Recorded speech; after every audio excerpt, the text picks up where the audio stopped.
ವೀಕ್ಷಕರಿಗೆಲ್ಲ ನಮಸ್ಕಾರ. Welcome to my YouTube channel. Bigg Boss Kannada season 12ರ ಮನೆಗೆ ಬಿಗ್ ಬಾಸ್ ಸೀಸನ್ 11ರ 5 ಸ್ಪರ್ಧಿಗಳು ಅತಿಥಿಯಾಗಿ ಎಂಟ್ರಿಯನ್ನು ಕೊಟ್ಟಿದ್ರು. ಇದೀಗ ಕಿಚ್ಚನ ಪಂಚಾಯಿತಿಯಲ್ಲಿ ಕಿಚ್ಚ ಎಲ್ಲ ಸ್ಪರ್ಧಿಗಳಿಗೂ ಶಾಕ್ ಕೊಟ್ಟಿದ್ದಾರೆ. ಆ ಶಾಕಿಂಗ್ ವಿಷಯ ಏನಪ್ಪಾ ಅಂತ ನೋಡೋದಾದ್ರೆ, ಗೆಸ್ಟ್ ಆಗಿ ಬಂದಿದ್ದಂಥ ಸ್ಪರ್ಧಿಗಳು ಈಗ ಬಿಗ್ ಬಾಸ್ ಮನೆಯಿಂದ ಹೊರ ಬರುವಂಥ ಸಮಯ ಅಂತ ಹೇಳಿದ್ದಾರೆ. ಆದರೆ ಇಲ್ಲಿ ಒಂದು ಟ್ವಿಸ್ಟ್ ಇದೆ ಅಂತಾನೆ ಹೇಳ್ಬೋದು. ಅದನ್ನ ಕಿಚ್ಚ ಸುದೀಪ್ ಅವರೇ ಹೇಳಿದ್ದಾರೆ. ಕಳೆದ ಸೀಸನ್ನಲ್ಲಿ ಸ್ಪರ್ಧಿಗಳಾಗಿದ್ದಂಥ ಇಬ್ಬರು ಸ್ಪರ್ಧಿಗಳು ಈಗ ವೈಲ್ಡ್ ಕಾರ್ಡ್ ಸ್ಪರ್ಧಿಯಾಗಿ ಬಿಗ್ ಬಾಸ್ ಮನೆಯಲ್ಲೇ ಉಳಿದುಕೊಳ್ತಿದ್ದಾರೆ. ಆ 5 ಸ್ಪರ್ಧಿಗಳಲ್ಲಿ ಇಬ್ಬರು ಸ್ಪರ್ಧಿ ಕಂಟೆಸ್ಟೆಂಟ್ ಆಗಿ ಮನೆಯಲ್ಲಿ ಉಳ್ಕೊಳ್ತಾರೆ ಅನ್ನೋ ಶಾಕಿಂಗ್ ವಿಷಯನ ಕಿಚ್ಚ ಸುದೀಪ್ ಅವರು ಎಲ್ಲ ಸ್ಪರ್ಧಿಗಳಿಗೆ ತಿಳಿಸ್ತಾರೆ. ಈ ವಿಷಯವನ್ನು ಕೇಳಿ ಎಲ್ಲರೂ ಕೂಡ ಶಾಕ್ ಆಗ್ತಾರೆ.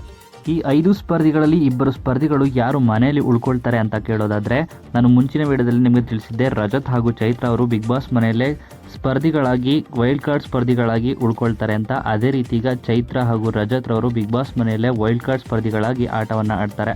ಹೌದು, ಗಿಲ್ಲಿಗೆ ಟಕ್ಕರ್ ಕೊಡೋದಕ್ಕೆ ಅಂತಾನೆ ಮತ್ತೆ ಅಶ್ವಿನಿ ಅವ್ರಿಗೆ ಟಕ್ಕರ್ ಕೊಡೋದಕ್ಕೆ ಅಂತಾನೆ ಇಲ್ಲಿ ಚೈತ್ರ ಹಾಗೂ ರಜತ್ ಅವ್ರನ್ನ ಆಯ್ಕೆ ಮಾಡಿದರೆ ಅನಿಸ್ತಾ ಇದೆ. ಇನ್ನು ನಮಗೆ ಸಿಕ್ಕಿರೋ ಮಾಹಿತಿ ಪ್ರಕಾರ ರಜತ್ ಹಾಗೂ ಚೈತ್ರ ಅವರು ಬಿಗ್ ಬಾಸ್ ಮನೆಯಲ್ಲೇ ಉಳಿದುಕೊಳ್ಳುವಂಥ ಸಾಧ್ಯತೆ ಇದೆ. ಏನೆಲ್ಲ ಆಗುತ್ತೆ ಅಂತ ಕಾದು ನೋಡಬೇಕಾಗಿರುವಂಥದ್ದು. ಇನ್ನು ಈ ವಿಡಿಯೋ ನಿಮ್ಗೆ ಇಷ್ಟವಾಯಿತು ಅಂದರೆ ವಿಡಿಯೋಗೆ ಲೈಕ್ ಮಾಡಿ. ಬಿಗ್ ಬಾಸ್ ಕನ್ನಡ ಸೀಸನ್ 12ರ ಮತ್ತಷ್ಟು ಹೆಚ್ಚಿನ ವಿಡಿಯೋಗಳಿಗಾಗಿ ನಮ್ಮ ಚಾನಲ್ಗೆ ಸಬ್ಸ್ಕ್ರೈಬ್ ಮಾಡಿ.